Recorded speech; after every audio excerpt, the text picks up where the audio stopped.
Welcome back to an Old World Fanatics YouTube video. This time it's just me and Andrew catching up on the Orc and Goblin Tribe's latest release, the Arcane Journal, mate. How are you going today?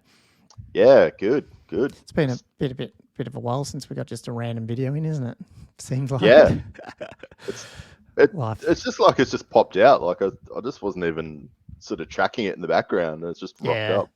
Well, I think because so for those who like, obviously we're in Australia, so we've got like nothing yet really for orcs. We got a little bit of a pre-order the other week with, I don't know, 7 things, mostly Forge World stuff. So I don't even know when this is actually in paperback coming out down here. I have no idea. I don't even know if they've announced it.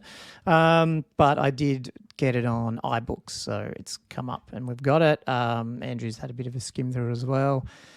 So we thought, well, we're due for some YouTube videos. Better get it out. So let's just read through it. Or at least the juicy parts, not go through the whole thing. I mean, it's not that big, but and just what our first impressions are, because obviously we haven't had a game or anything of it yet. So yeah, and I've only played one game of Orc and Goblin, so I'm not massively up there. But I think it's this book seems to add a fair bit of variety, and especially around the magic items and stuff. So it's pretty cool. Yeah, it is good.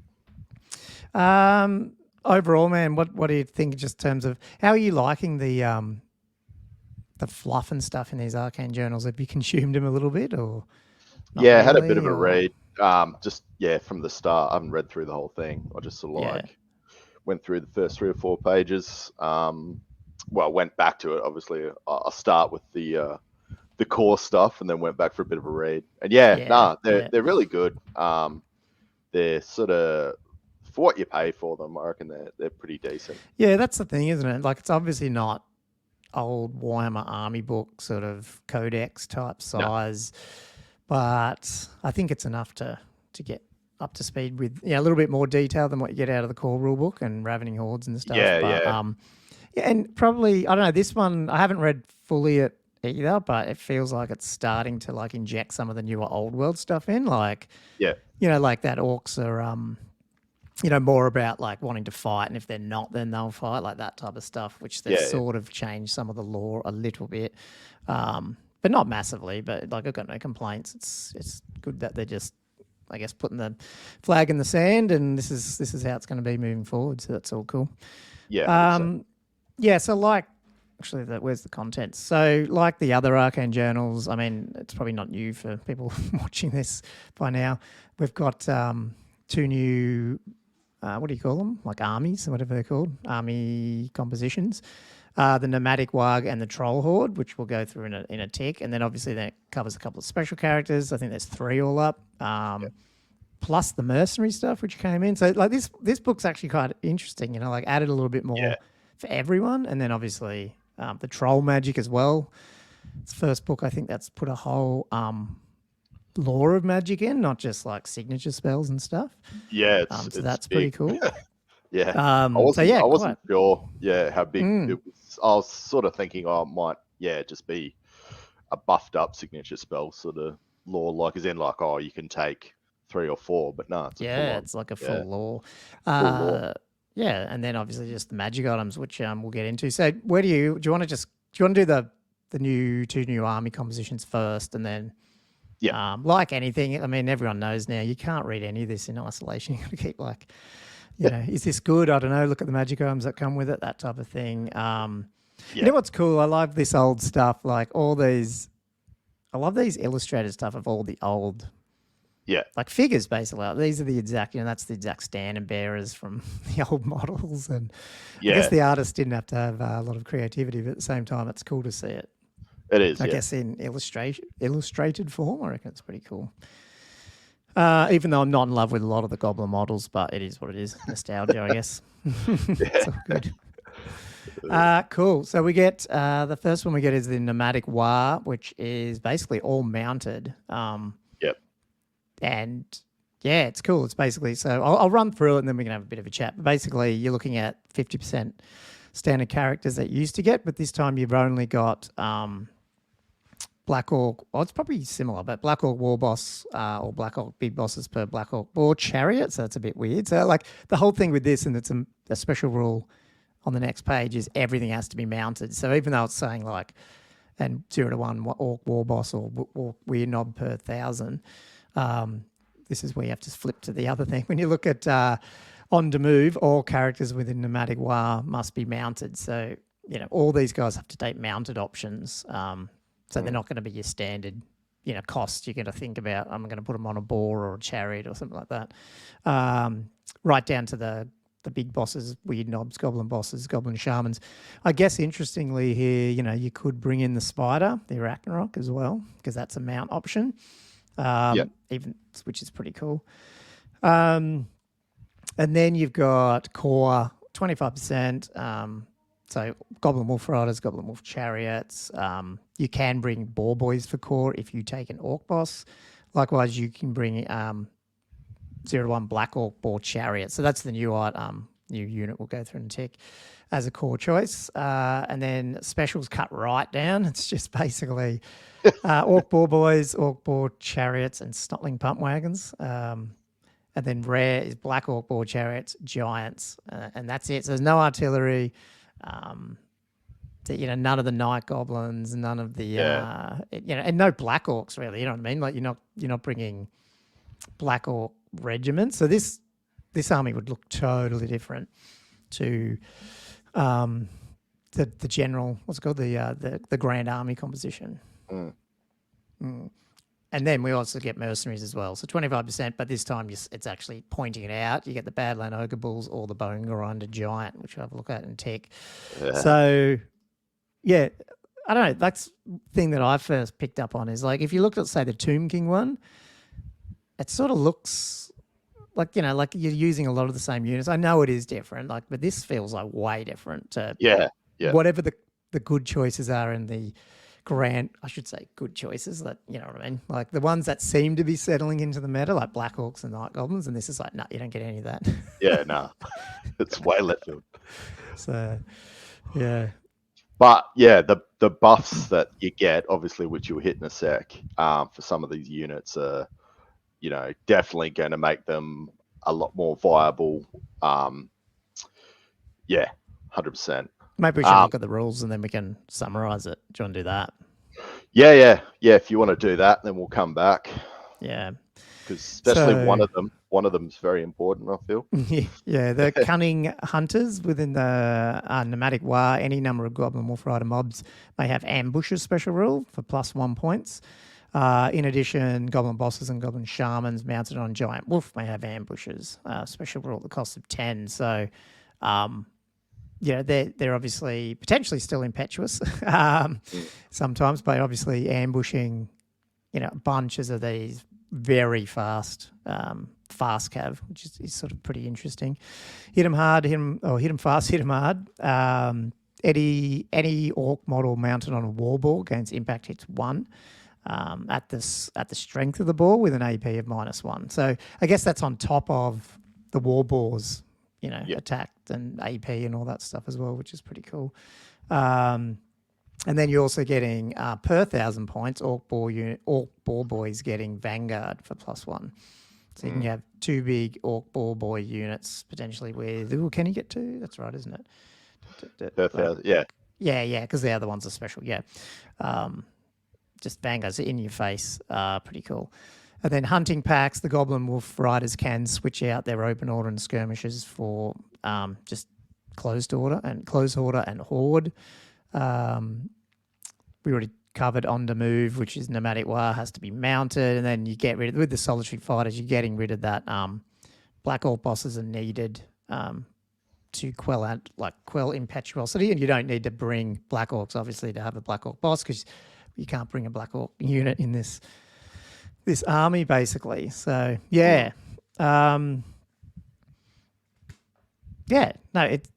it's fast, in your face. Quick games. Yeah. What was that?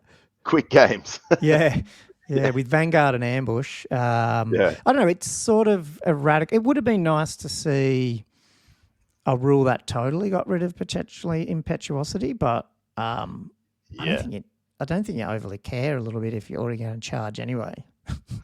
Nah, well, that's what it seems like. Like most of these units, you're going to be putting them in a position where you're going to want them to get in. The only problem is obviously, as everyone's discussed, was the goblins. But if they're ambushing, if you're ambushing and coming out from behind anyway, it's like, well, that's what they're there for, isn't it? Yeah. Yeah, and if you've got a lot of, I mean, this is where, like, this one's the weird one, the hunting packs, any Goblin Wolf Rider, like, you're getting rid of, well, potentially getting rid of skirmish, because then you don't have that 360. But then you sort of think, well, if I've got the ambush, maybe I want to be skirmish, because then, I might fail impetuosity, but I'd rather 360 line of sight charge then, because at least I can pick a target that's actually going to be one that I might be able to get. So I think that eradicates, to me, I think, I just think it's almost just committing to it. It's like, okay, well, it's an annoying rule, 4 up, even my goblins are going to die anyway. So why not just get in their face quicker with ambush, potentially drop out, potentially go close order and Horde, I guess. I mean, Horde would only get to what, like 1 rank, 2 rank? What is it? I should have looked at that. Because they're still light cav, aren't they? So they need 5 for a rank, and they get to 1. The Horde would give them to 2. Is that what it was? I mean, I haven't actually used much cav, so. Nah, well, it's a lot of points you're spending just to get that extra bit of rank, isn't it? Like the rank they're not going to kill anyone anyway. I don't know. Well, some of the characters, some of the characters, that's true. Yep. By themselves, still a little bit weird, but I don't know. It's a bit, to me, it's a bit scary though. Like, orcs want to charge heaps of their normal magic and normal rules and all that around charging. The fact you can now Vanguard 7 inches, with 2 of your boy units, you basically got turn 1 charges across the board with a pretty hard hitting heavy cav unit. That's pretty cool. Yeah, they are. With the impact hits, I reckon that's nuts. Like, as soon as you start putting characters in and wiping out front, you're not getting anyone back. And plus, they got Furious Charge, like they're locking your rank bonus out as well. And some of the banners they obviously already have and stuff like it's a pretty scary prospect. Depending on how big you want to. So I like that one. It's I'd probably be trying to lean into that one. And obviously with Black Orc, maybe we'll just jump to, I'll just jump to the Black Orc. The Chariot, because that's probably, there it is. It's pretty cool. I love how nothing's in sensible order, but anyway. So Black Orc Chariot, I mean, it's basically, it's 130 points. It's basically Black Orcs 2, or I think can you go, is this the one you can go? Oh, no, sorry, I'm thinking about something else. Where you can add the extra crew member. I think that's only on the other one. Oh, yeah. So, toughness 5, 4 wounds, 3 up armor save for 130 points. But, I mean, the best thing about this, too, is you can put a Black Orc Big Boss or War Boss on it as well. So, I mean, and it is 130 points still, but it is, it's a pretty small unit strength type model, you know what I mean? Especially like the Black Orc Big Boss as a battle standard bearer may have a standard in it. So what is that? Is this unit strength 4 by itself? Or was Chariots? Yeah. Or was Chariots always 3? No, it's starting wounds, isn't it? I'd have to look that up, but I thought it was starting wounds. But so I mean, potentially you're looking at, well, I don't know. I'm pretty sure. Why can't you could put a BSB on this and then also have that unit, that model as being a standard bearer, right? Yeah. So that's a pretty punchy little dude. That's I thought it was. Yeah, I reckon they're really good. Starting out with combat res 6, maybe get it up to 7 with magic item. Yeah, but unit strength wouldn't give you static res of 5. Oh, what am I? Yeah, sorry. Yeah, what am I doing? I am misdoing all that, aren't I? But you will have a unit strength of 5, which is what you need for certain abilities. Yeah. But God, sorry. It's Monday morning. I'm in the middle of my brain's not working. Yeah, I thought my brain wasn't working. I was like, hey, No. Combat res it's close order BSB. Yeah. Bloody standard bearer. So you're getting 4 on that guy. Yeah, okay, that's better. Yeah, that makes more sense. I was getting a bit scared then, going, fucking hell, this thing's going to wipe through units. Except they wouldn't, because they're not stead. They'd be steadfast. I'll call it steadfast. Yeah. Yeah. Okay. Wow. But as It's a support unit, you start throwing yeah, this in with your with a these unit. small boy units. I Yeah. know. Yeah. No, it's Yeah. pretty crazy. Yeah. Mm. No, it's good. I just like I mean, because it's only unit size 1, so it's a bit. I was wondering if they would. I guess it's heavy. You don't see any units of heavy chariots, eh? It's only ever the light ones anyway, so that makes sense. Mm. But that would have been a bit crazy if they made them better.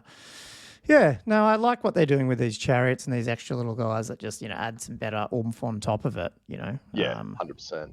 So just by themselves, I reckon they're pretty good. I mean, you can give them great weapons because you're going to be charging in anyway, and hopefully still going first-ish, maybe. Depends what you're up against, of course. Yeah. I mean, there's so much first charge in this. I mean, for the orcs anyway, so much first charge here too. So comboing these, I mean, the Grand Army had that anyway, but this just makes it a bit even easier again that you're probably going to get 1 or 2 first charge units in to to just do some damage. Oh, like to wipe out the combat res or the ranks, I guess. The rank, yeah. Nah, cool. Nah, pretty good. I mean, 130 points is pretty pricey, but I mean, it's not a good terrible. Unit. Yeah, for what it's doing. Yeah. Nah, cool. I think you'll see. I think you see people take that. At least try it out. Oh yeah, 100%. Originally, I don't think you saw any like Goblin Wolf Riders or anything, and then now you might, people give them a go maybe. Because I'd love to. I'd love to use the new AOS ones, and I haven't had a reason to buy them. Well, that's if you go back to the army composition, I think you're going to be finding a lot of people are going to be taking the Orc boss because it gives them access to the boar boys as core. Yeah. Otherwise, you only because if you do take a black orc, it only gives you 1 boar boy chariot as core, which is only going to knock off that 130 odd points. Which sort of means you got to fill up with Goblin Wolf Chariots and Wolf Raiders for the rest of core. At least a big boar boy mob, you could probably get 300-400 odd points. Depends on what you're sinking into it, of course. Yeah, it's a good point. And how big it is. Yeah. So, but we'll see. I mean, it just depends if you want to. You might want to load these out and put them as ambush. I mean, that's probably the ambushes too. It's scary if you just don't roll very well and half your army's not there. Yeah.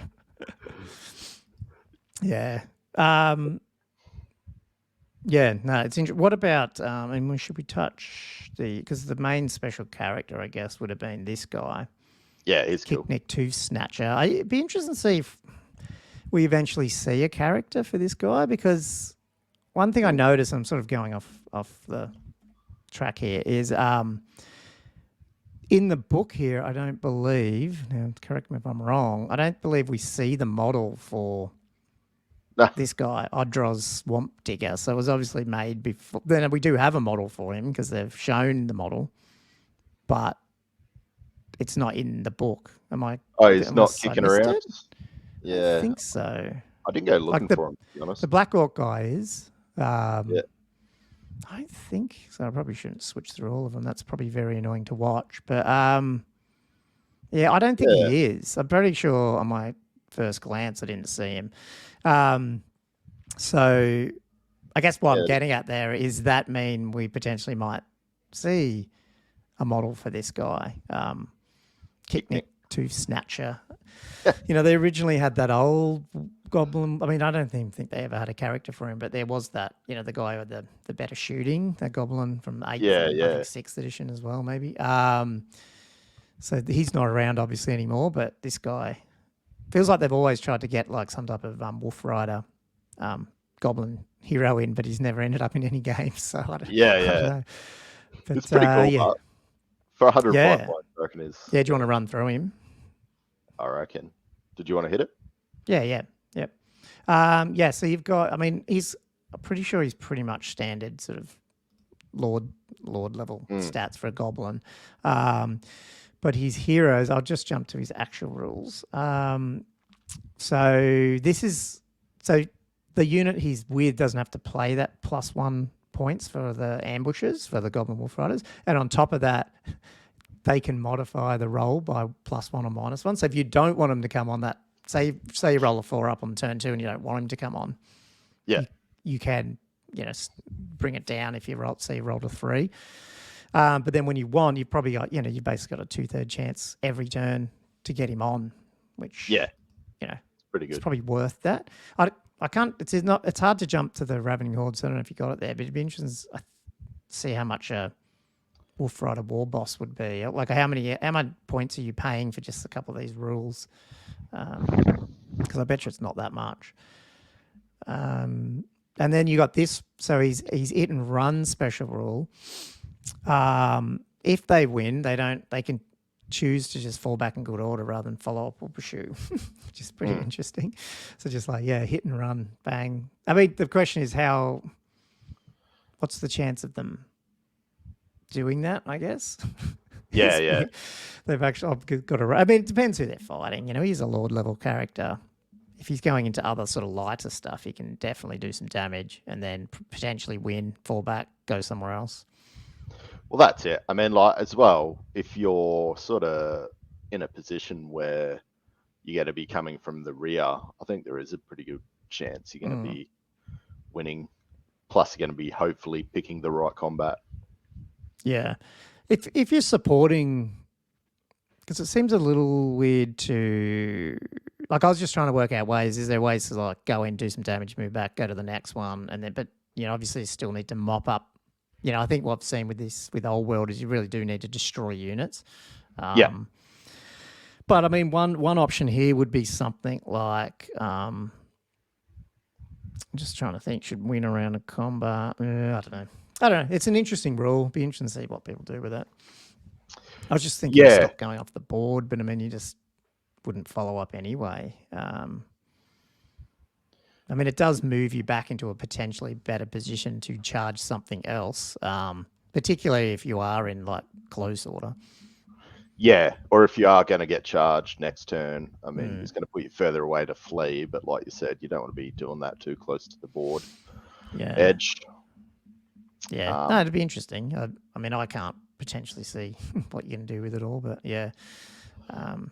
Chariot runners, yeah, that's right. Goblin Wolf Riders are chariot runners as well, are they? Well, he's chariot runner. Yeah, they are. Yep. I haven't really seen that much used. I was going to try with Tomb King stuff, but I haven't really seen it. It'd be interesting to see what people are doing with that one. He is impetuous, of course. Great. The boss's trophy rack. During a turn in which he's charged, Kicknick and any Goblin Wolf Riders he has joined cause fear and receive a bonus of +1 combat res. So, okay, that's starting to look interesting if you whack him in a big Wolf Rider unit. That's 15 unit. Can you win combat and like you'd have to 2 to 1 to stop them, I guess, to stop them falling back. But yeah, causing fear as well. That's good against like things like elves. Yeah. Where you do you fear them and then suddenly now you're causing fear, so you get rid of that stuff, which would be kind of interesting.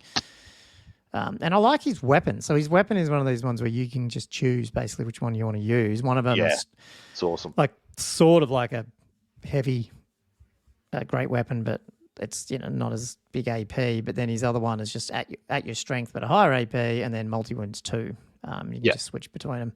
So and armor bane 2 on all of them. So that's pretty good, especially for a goblin. 4 attacks, weapon skill 5, potentially strength 4, strength 6, up to AP. Bloody -4 if you roll those 6s. Yeah. No, I reckon you'll see people at least try them out. Looking at him, Sorry, you're right. Oh, I was going to say for 100 odd points, like it's. Yeah.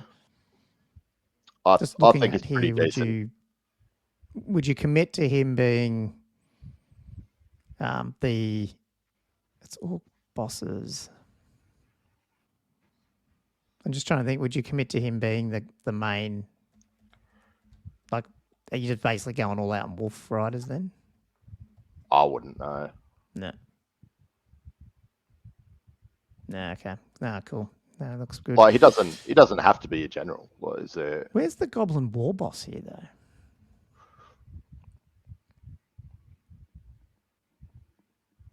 Just goblin bosses and shamans.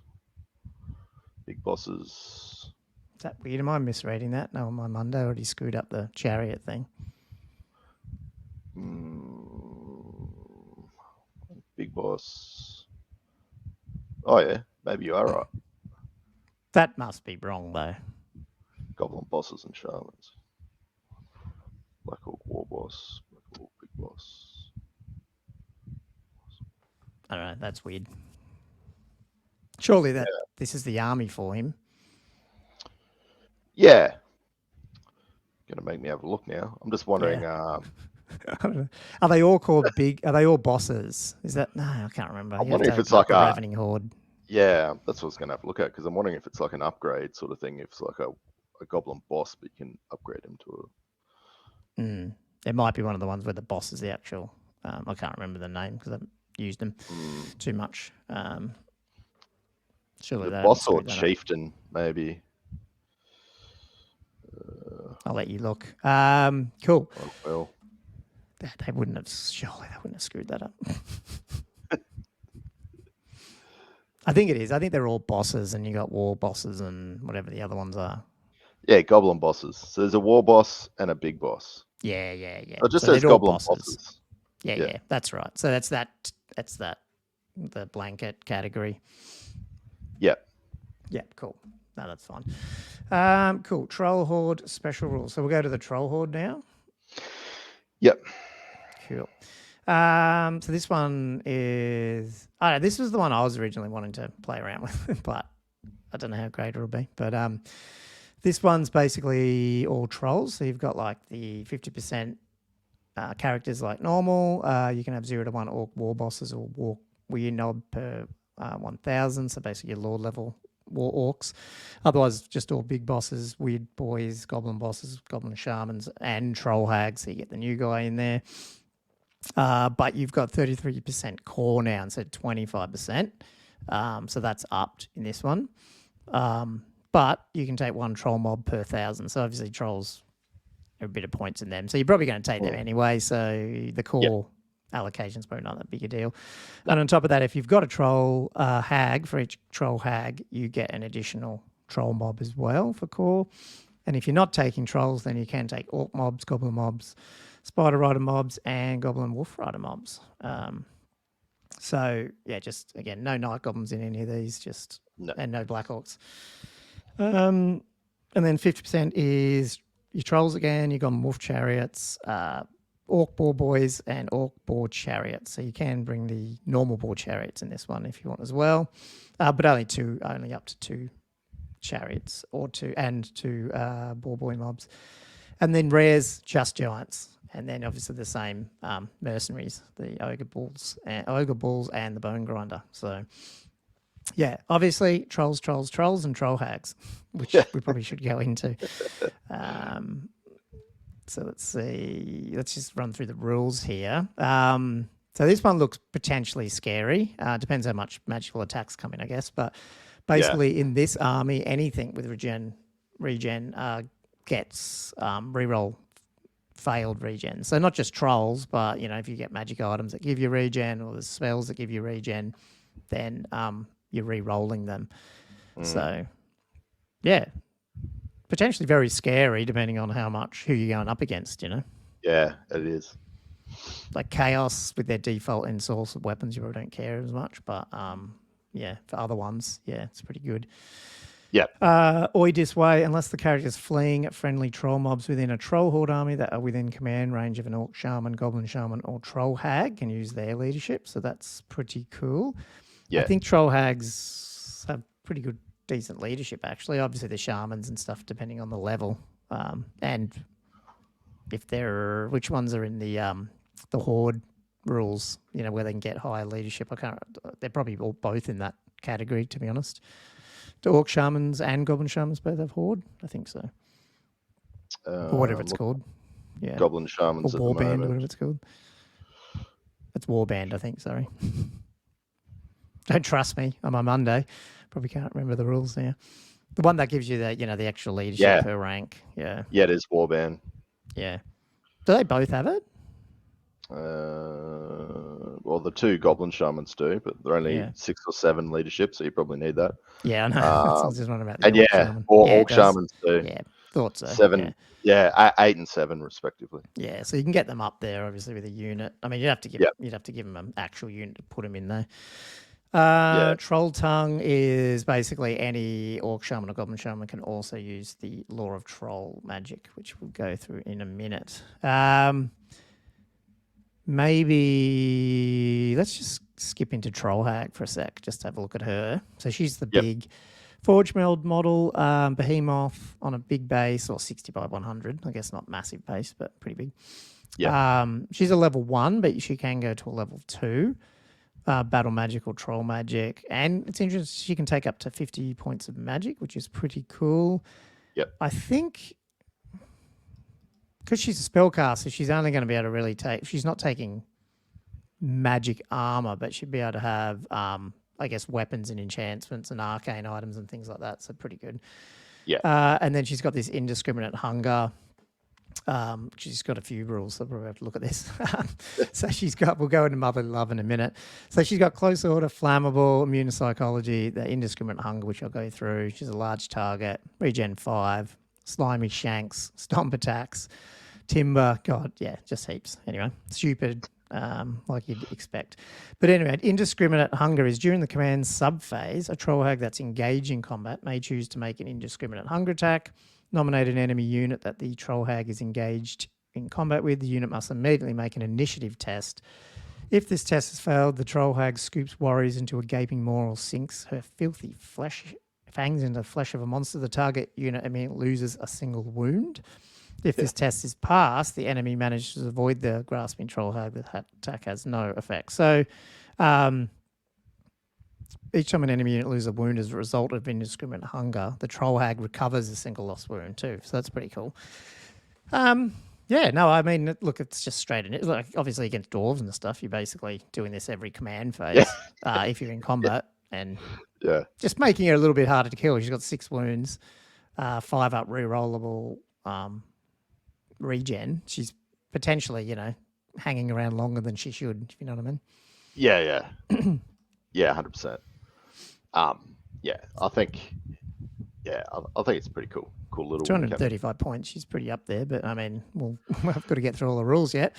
Motherly love. Yeah, so this is interesting. So instead of attacking, what is in her attacks? 3 attacks, weapon skill 2, strength 6. I think you're going to be doing this every time, isn't it? Instead of attacking normally, choose to make a motherly attack. To do so, nominate an enemy unit. So I'm just skimming, so I don't have to read the whole thing. It's basically rolling on a dice. So a 1 to 2, you smother. It's place large blast templates at the center holes directly over the center of the target unit. Any model, friend or foe, but not including this model, whose base lies under the template. It's a strength characteristic of this model, which I think was 6, wasn't it? Yeah. At AP -2. I mean, that means she's going by herself. You don't put her with other trolls and you just go, bugger it. Because 5 inches is pretty big, isn't it? Yeah, it is. Or do you decide to go up against big ranked troops, because then that 5 inches is further back anyway. Yeah. I don't know. But strength 6 AP2, God, that's pretty good. Yeah. Troll hag on a 3 to 4, the troll hag chastises her foe as if it's a wayward offspring. Nominate a single model. In the fighting rank, this model is hit and suffers D3 plus 1 wounds, no armor or regen. Just straight up, just D3 plus 1 wounds. So 2 to 4 wounds. You only got a ward. That's it. Yeah. Far out. And then Mither, the troll hag bombards the enemy with a tirade of slaps and a torrent of unintelligible trollish invective. I don't even know what the word is. This is the unit's getting T6 plus 1 hits using the strength characteristic of the model. So strength 6, no armor save permitted.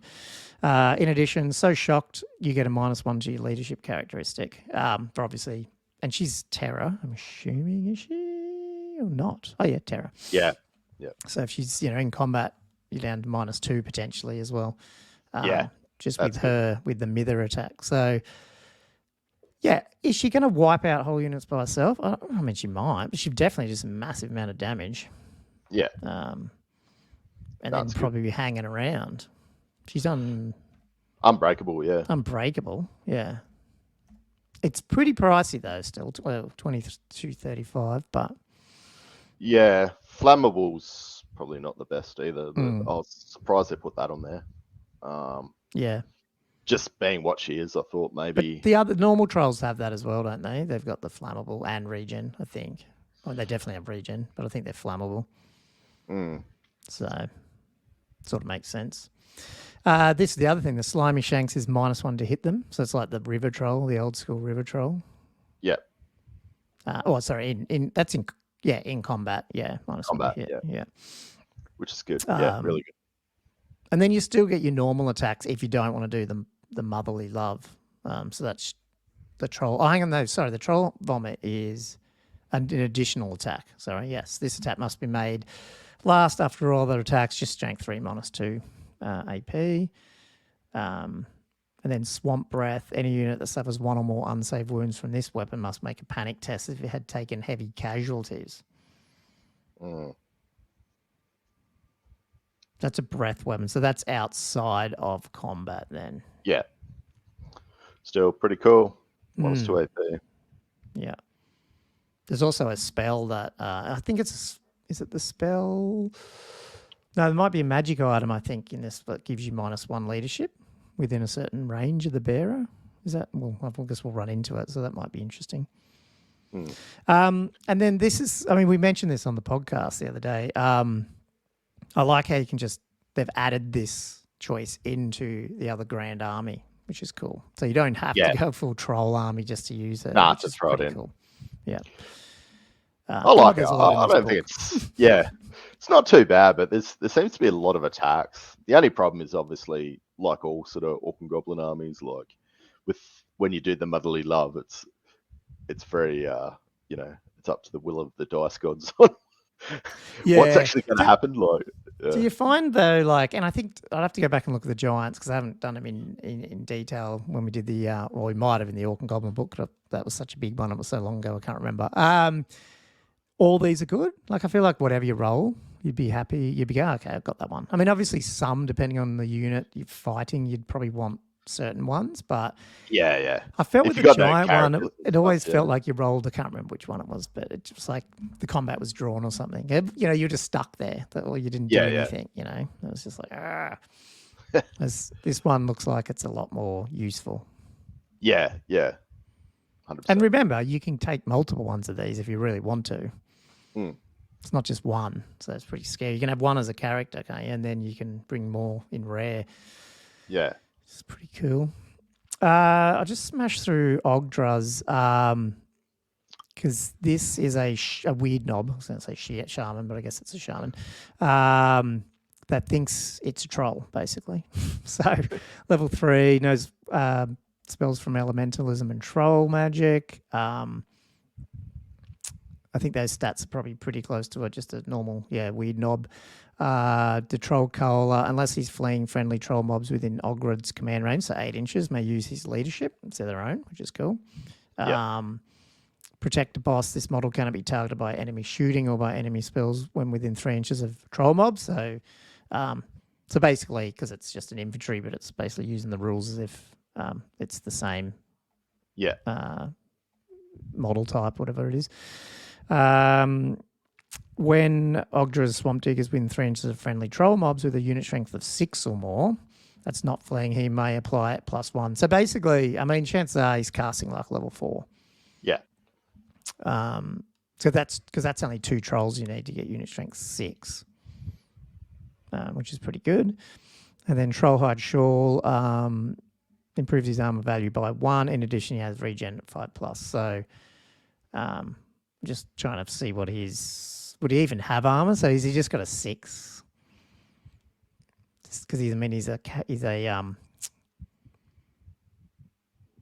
Boltwood Staff, Trollhide Shawl, and Law Familiar. Oh, so now you got to go and look at the.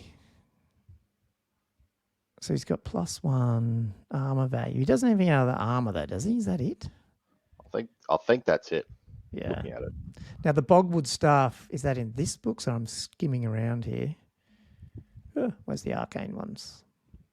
No, that might be in the normal. Yeah, the Bogwood Staff must be in the normal book. Have you got it up there? I do. Let me just flick down to it.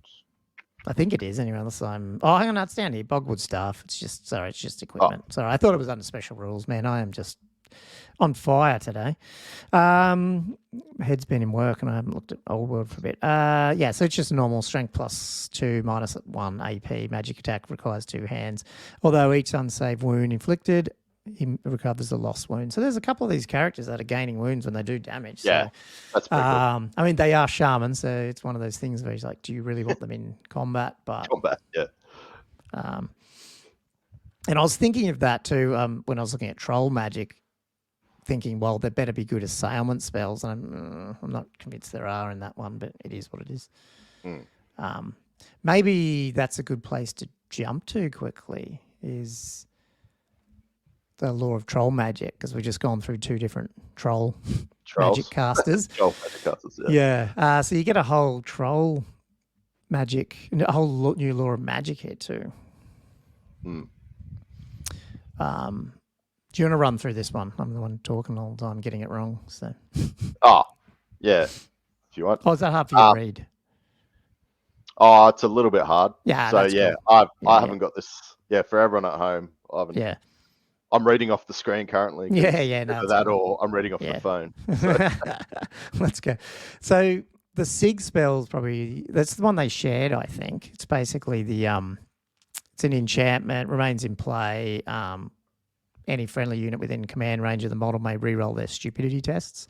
But in addition, because this is after you've cast it, so you've done stupidity after you've cast this, you can reroll a failed one.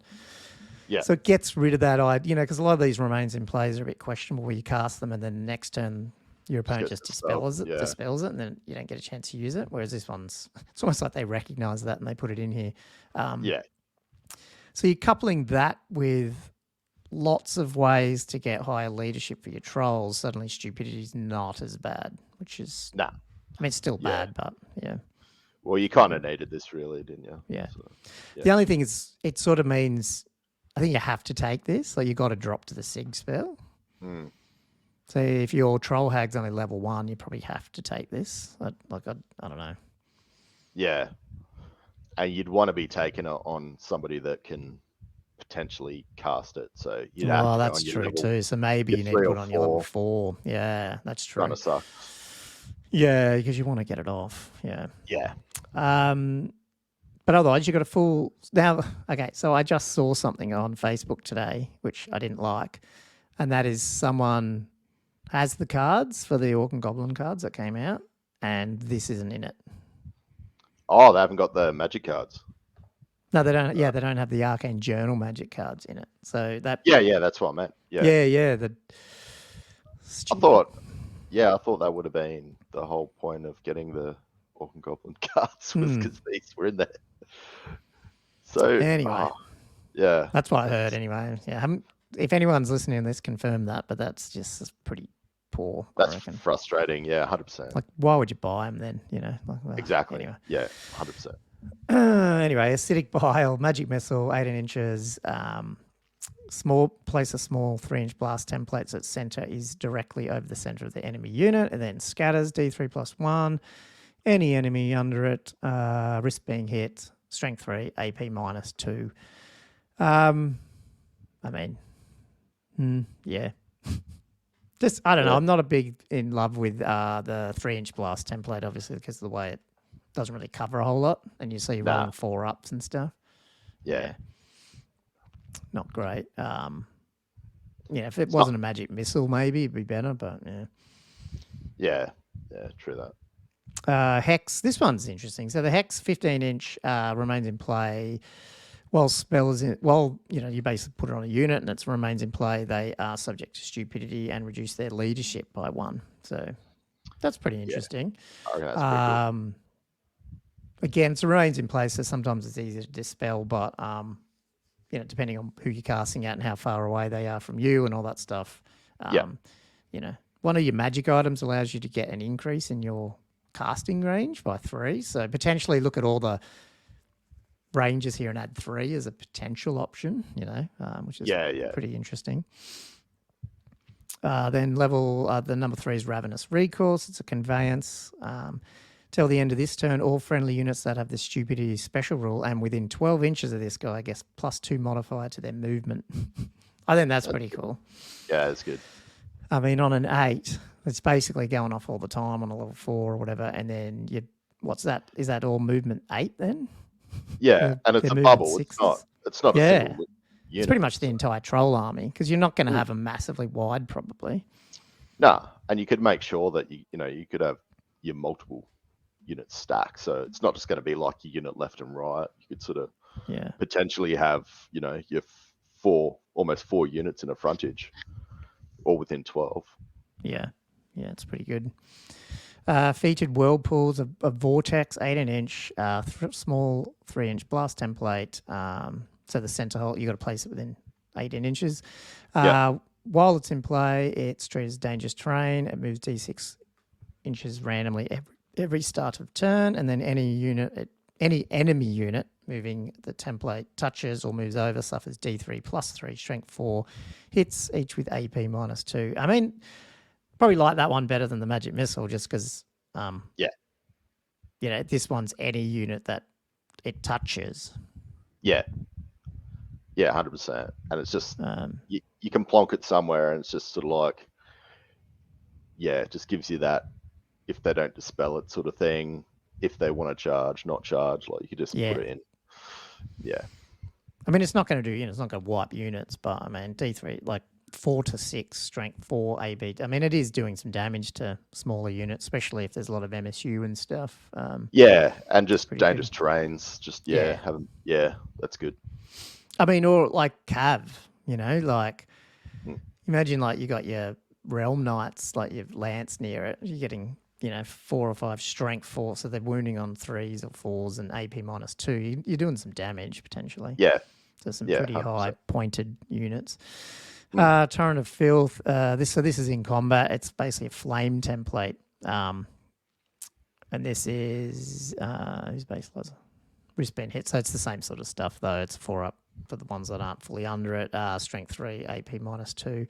I mean, the good thing about, like, if you rolled this up and that's the one you wanted to have, I mean, you're getting to shoot this twice a turn if you're in combat. You want to be in combat if it's, say, the Troll Hag.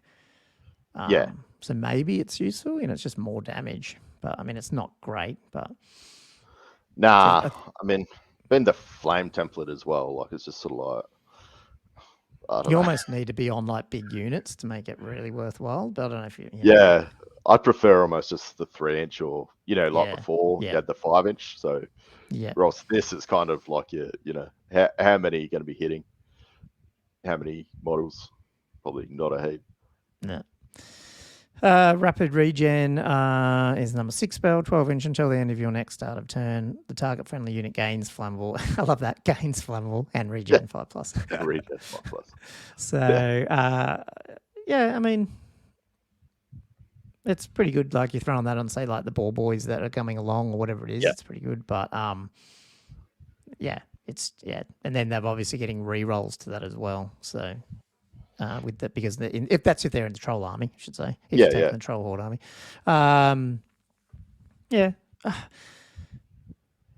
it's good. It's not. I don't know.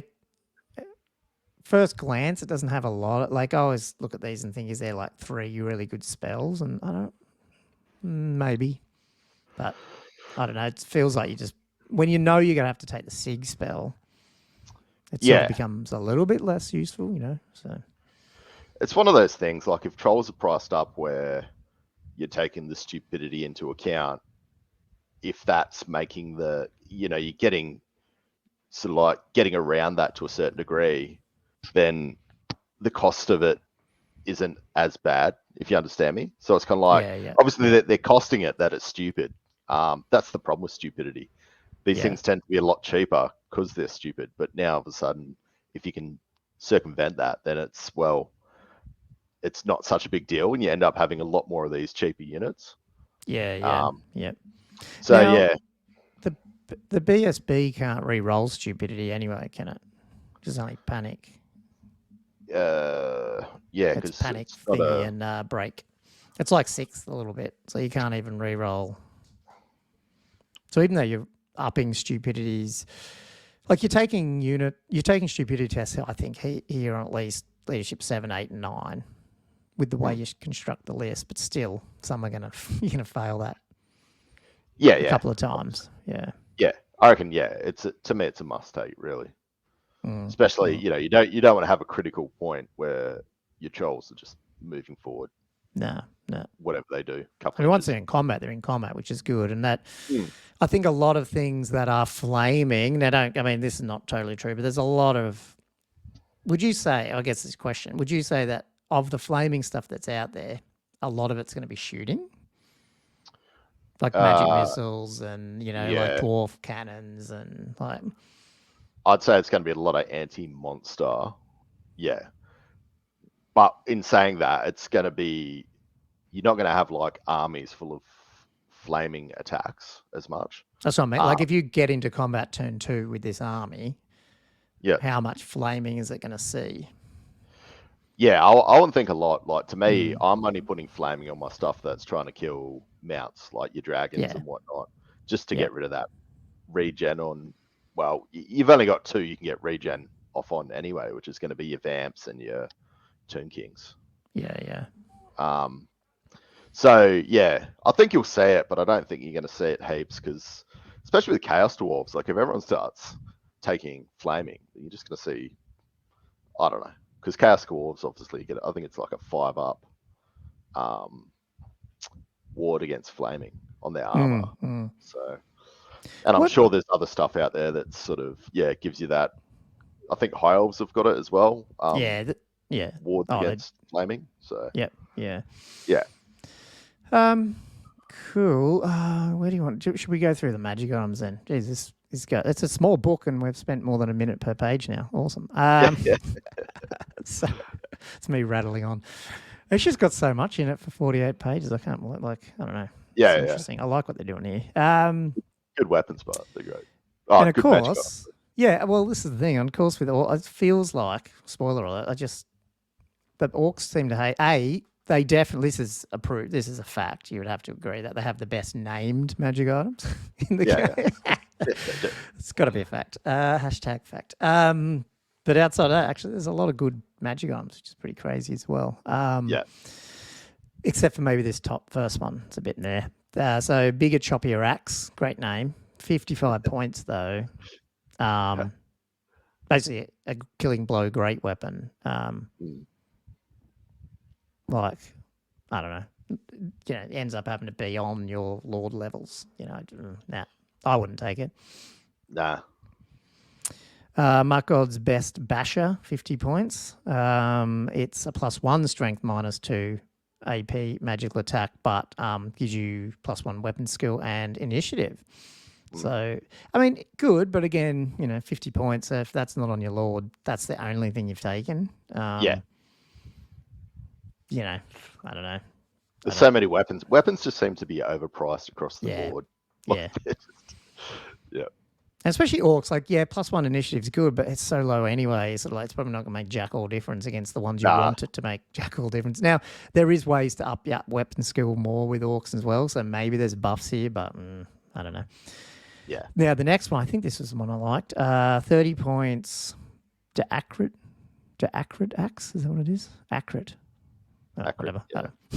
So it's just +1 strength, armor bane 1 magical attacks, but may reroll any failed to hits while using it. The strength characteristics only in the first round of combat. So basically, it's a reroll to hit 30 points, armor bane 1.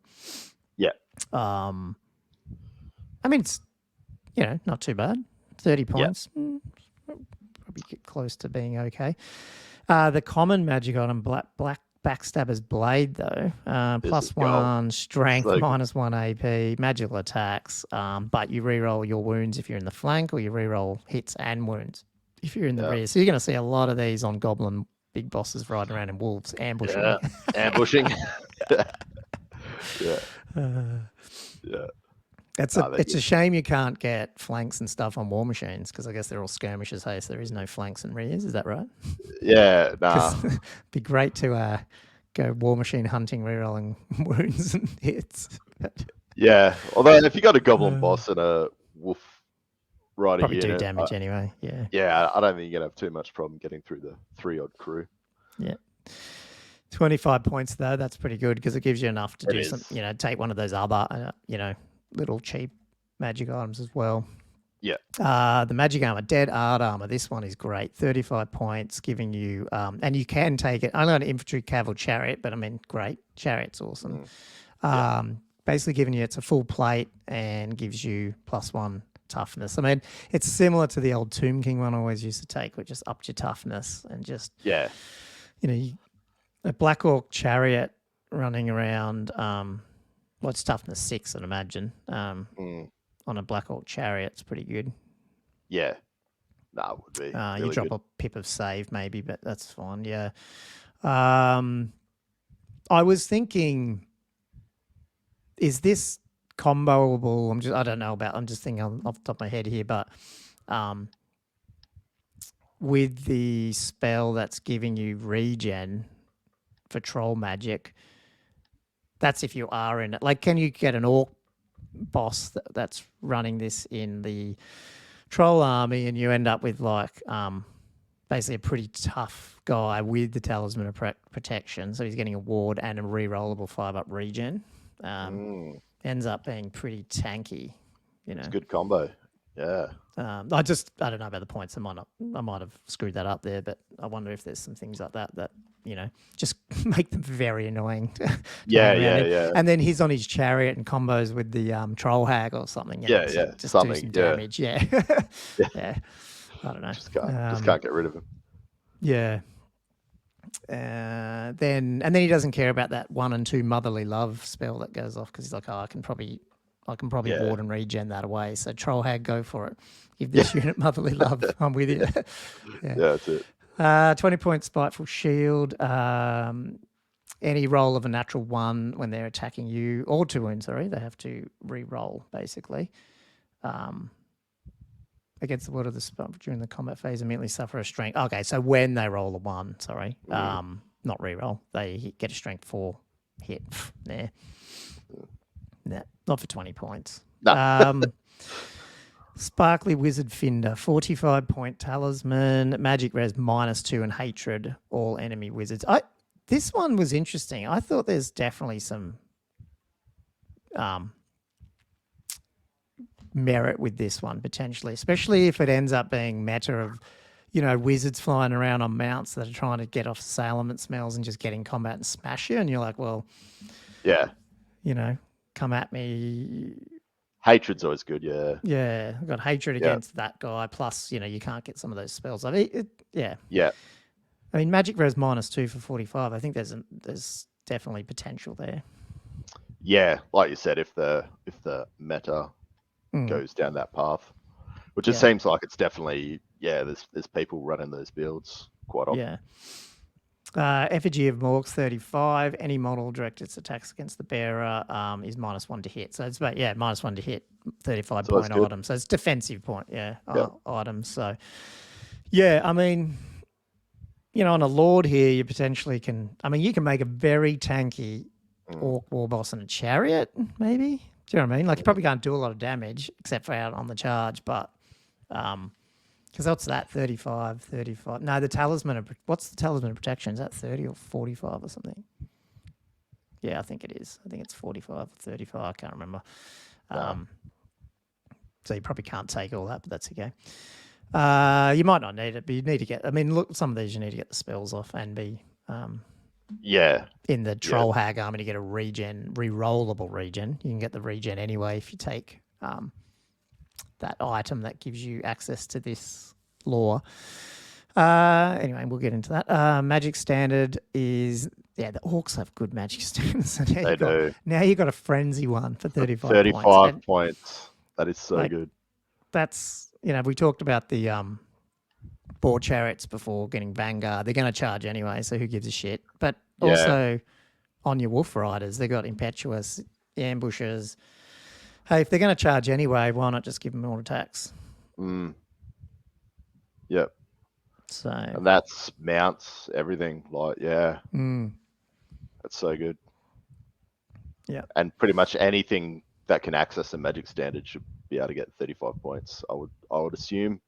They tend to be all 50 points, don't they? The Magic Standard alliances. Yeah. Just for the units. Yeah, that's right. Yeah. The Spider Banner basically is poison attacks. Yeah. If you get poison attacks, you're now wounding on 5s or 6s. Initially, I went, how do I get a BSB on the Ragnarok? But I don't think you can, because that'd be cool. Yeah, it would. So really, I was just trying to think of what has poison attacks already. Yeah. This potentially makes the Goblin Spider Riders slightly more useful. Although, shit. No, it's only the spiders are poison, hey, not the guys on top.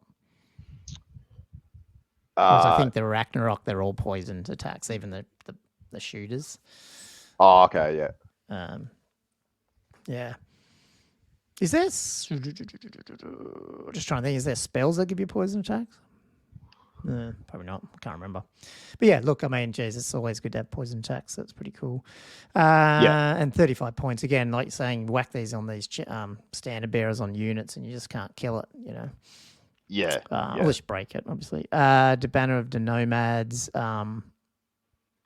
Re-rolling your charge rolls or flees or pursuits of 1. Yeah, that's bloody awesome. 25 points. And then Banner of the Wilds, 20 points. You can move through cover. So, the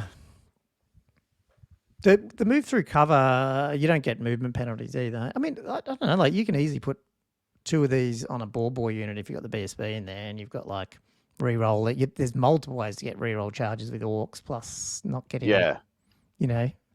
if you worry about them down with difficult ground and stuff, will move through cover rule. That's pretty good. Yeah, but definitely, the top 2, I think the poison attacks and the frenzy are pretty cool. Yeah. Then the enchanted items are 50-point. Bearer of the Necklace of Teeth may reroll any armor saves, ward saves, or regens of a natural 1. I mean, it's 50 points though, but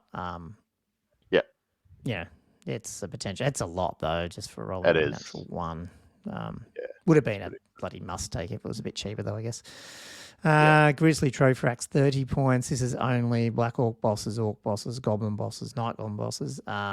This is the one I was talking about before. Any enemy units within 6 of the bearer is a -1 modifier to their leadership.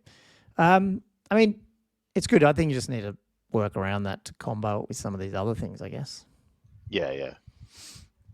Like if you're giving them stupidity or some of those other things, or, you really need them to break. I mean, I don't know. Like, that's pretty good still. Like, that, if you get that big orc boar unit charging across with a fair bit of unit strength, hitting a unit, and now suddenly if you can beat them on unit strength, they're taking that at -1 leadership potentially as well. That's pretty good. Yeah. Doesn't sound like much, but when you got to make a leadership roll, it's every pip of leadership that you get off. And then this is probably an auto take for a lot of builds, is to think an orcs at. If this was common, it'd be everywhere. Improves their initiative by 1. In addition, the wearer and any unit they have is not subject to impetuous special rule. So again, maybe that's on your orc ball boy unit because you want to set up your charges a bit better, or maybe maybe do throw this on some wolf riders, to make them a bit more useful. 100%. Now that could can that go? Now a lot of the champs only take. Is it just magic weapons? Okay, I'd have to go back and look at the actual Ravening Hordes. I should have had it in front of me. I'm just wondering if you can take some of these on just the champs. Ooh, where I would think. So you're not having to waste it on a boss. And then the arcane items, you got the Staff of Badum, 55 points. The bearer of the staff applies D3 modifiers to the result of any casting roll they make. But if they roll double 1 or double 6, it just goes bang. The item dies, and you get a 5-inch blast over the bearer. Every model is a strength 6 hit, AP -1. I'd still think you potentially will see this, but you might. Obviously, it's got to be on a, probably the orc. Maybe the orc riding the wyvern, something like that, where you're like, okay, hit me with 1 strength, hit 6 hit, I don't give a shit. But rolling an additional D3 on every casting roll, yeah. Sorry, yeah. So the Orc Ballboy mob boss may take a magic item up to 25 points. Yeah. So you don't even need it wasted on a boss then. Yeah. That's the thing. I think you'll see that one running around, and then you couple that with some decent banners as well. Yeah, and the Spider Riders, they do just have a blanket special rule of poison attacks. Oh, maybe it's the other way around. Yeah, okay, cool. Okay. Spider Rider mob. So yeah, that'll be for everything, because that's shooting as well, isn't it? Yeah, well, they got they're only short range though, aren't they? The whatever they got on them. Can't remember what it is, but yeah. I don't think we've seen them in Old World yet, because I don't think anyone plays them. Nah. Now you might see them a bit more. But for 12 points, they can take Magic Standard up to 50 points. 12 points a model. It's pretty. Yeah, well, they're not impetuous. What other rules do they have? Oh, they are. Sorry. Oh, they are as well. Sorry, they're not skirmishers. That's what I probably was thinking. Yeah. They are impetuous. Yeah. But well, if they're charging in, but they've got 5 up poison attacks. But yeah, we'll see. Yeah. That's the thing. It'd be fun to just try some of these things and see what happens. So this arcane item, what do you think of this one? It's 55 points plus D3 to every casting roll. It does blow up on a double 1 or double 6, so miscast or irresistible. But then if it does, it's a 5-inch blast. Strength 6, AP -1. But I was thinking, like, if you've got the Orc weird knob, whatever he is, what's the big one, running out on the wyvern, is this an option? You know what I mean? Because even if you get hit, you don't care? Or maybe the Goblin shaman dude on the spider, for example, like sitting back with plus D3 on every cast he does. Yeah. Because I don't think he cares about getting a strength 6 hit, No. And the 5-inch blast template is not in a unit anyway, so he doesn't care. Yeah. No, I reckon it's pretty good if you're there to really get some magic off. Yeah, I mean, just has to be on the Lord ones. That's the only thing. The Idol of Gork, this is awesome. This is the 40 points to do plus 3-inch range to all your spells and re-roll 1 casting roll a turn. I mean, that's. Yeah. I think you'll see Idol of Gork a lot. Yeah, that is cool. And then 25 points. The normal orcs can take the Lord Trolls, I guess. I don't know if problem is you've got to use your arcane item to get that, and then therefore you can't get one of these other ones. Then you got you spend points, out of your allowance. And like what we're just talking about with that law, I don't know. These first impressions, and I already got 7 things wrong in this review, so maybe it is better than I thought. But who knows? It's but in terms of those points, so good. Yeah, it's just it's centric towards having that the troll army. Like if you don't have the troll army, then it's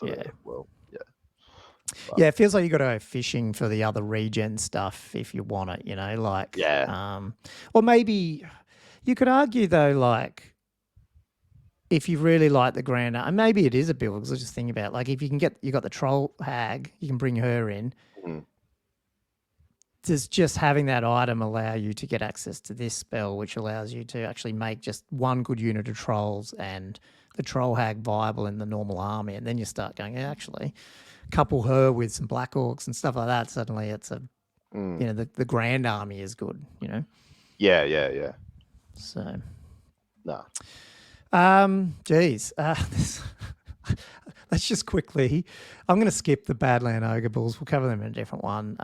They're basically Iron Guts in a way, I think, if you think about them. I just want to quickly cover the other bone grinder giant, like the other mercenary quickly that you get with this, because you can take it in Beastman Brayherd's Chaos, maybe in Orcs, I think. So like a normal Orc army can bring this one in as well.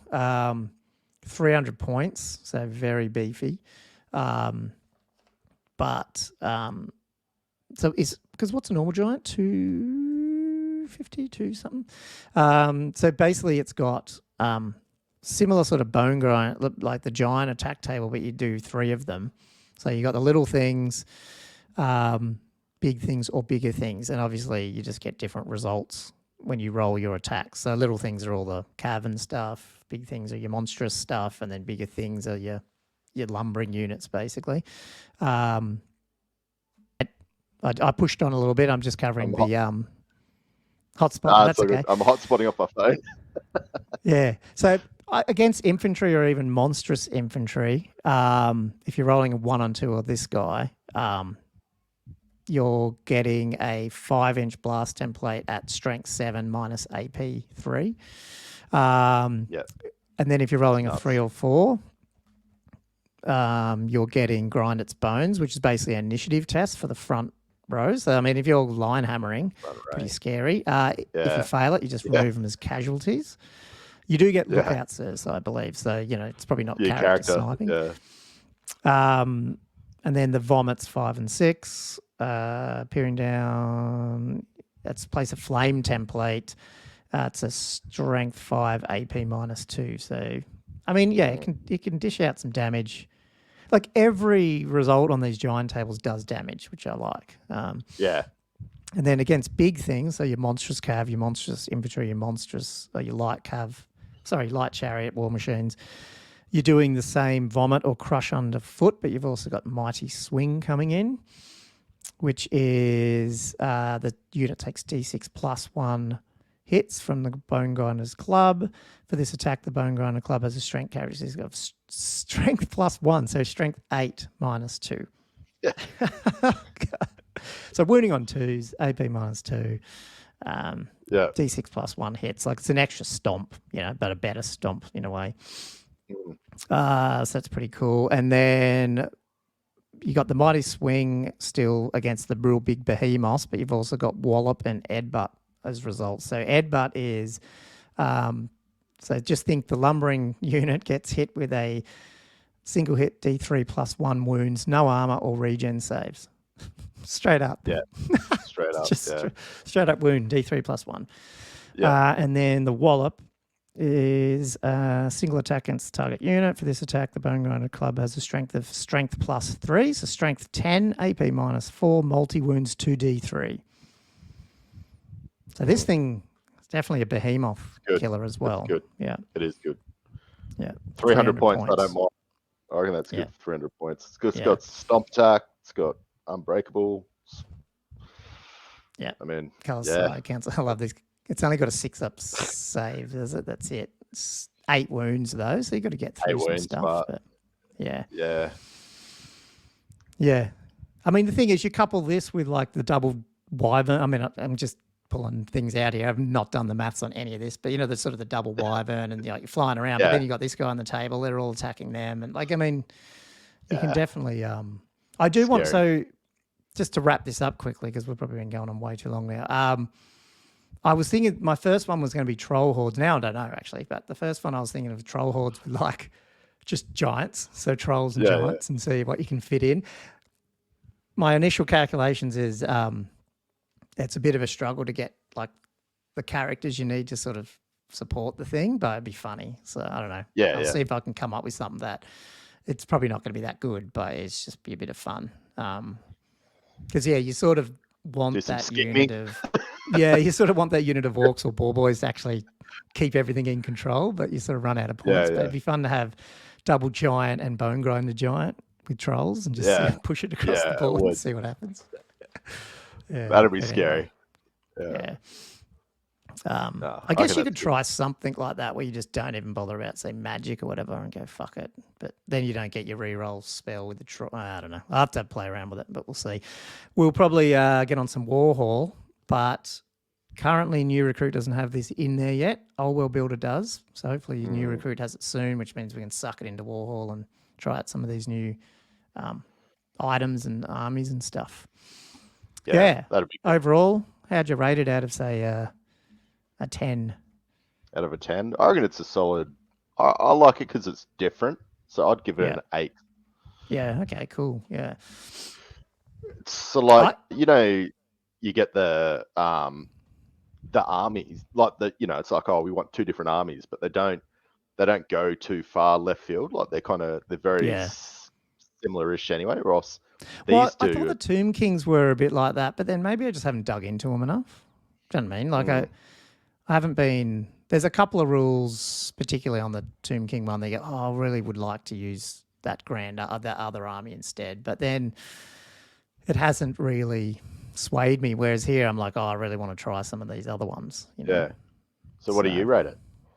Yeah, I mean, I'd probably say around that 8. I mean, the only reason I wouldn't go 9 is I'm just not 100%. I put a 9 in terms of I want to try them as well. So that's what's pushing me up that high. But in reality, we might find that, they don't really viability. Work that well. Yeah. They don't much on the back. But it's made me want to play. And to be honest, it could just be also the combination of, oh shit, if I do this troll army, then I get to paint a heap of new orc stuff and I don't have to rebase shit. Like, like I'm actually using it as a new orc army rather than I'm reworking my old one. So maybe I'm probably a bit biased, but yeah. And plus, you didn't see a lot of the trolls, and I didn't really play with a lot of giants in 8. So it just feels like we can bring some cool stuff on that we weren't using too much, in 8th or 6th. Yeah. So yeah. It looks good.